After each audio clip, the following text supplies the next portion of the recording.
靜心係你完全同自己喺埋一齊嘅心靈之旅，最好就係唔好被打擾啦。就如同正喺度沉澱嘅杯中嘅水，唔小心晃咗一下，或者會比之前更加渾濁噶。你嘅心就係呢杯水啦。靜心是非常自我的。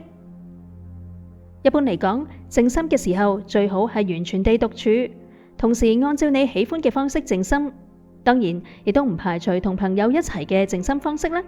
但係無論係一個人靜心，定係同其他人一齊靜心，整個靜心嘅過程中，你應該係完全自我嘅。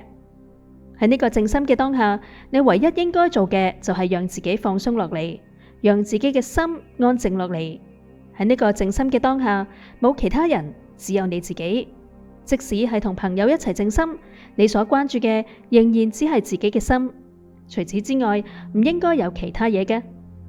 任何瑣碎嘅日常事務，你都要拋諸腦後；任何重要嘅事情，你暫時都要擱置。此時此刻，你只係屬於你自己，唔應該有其他任何嘅事情嚟消耗你嘅心神。靜心就係讓你好好照顧自己，完全地照顧你自己嘅心。靜心之外，你嘅心一直屬於你嘅家人、工作或者你嘅成就。但係喺靜心之中，你要完全嘅自我。嗰啲暫時都係同你無關嘅，如果唔係，你就唔係喺度靜心啦。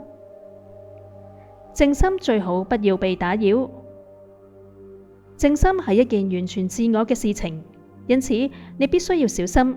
喺靜心嘅時候，最好就唔好俾人打擾啦。以前喺武俠小說裏面睇到，有啲人喺度閉關練武嘅時候，如果係被人打擾，就好容易走火入魔噶啦。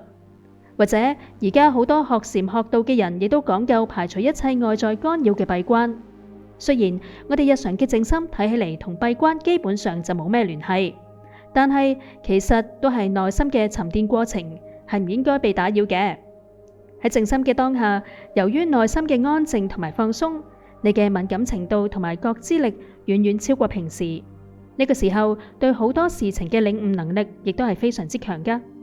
如果完全唔被人打擾，整個靜心過程結束之後，你就會神清氣爽，內心清明，而且生活中好多嘅問題嘅答案都會自然浮出水面。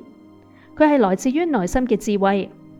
如果係靜心當中受人打擾，呢個時候由於內心極度敏感，你會比平時更加容易陷入不安同埋煩躁之中，跟住你就會更想返到啱啱嘅安靜狀態，但係結果就適得其反。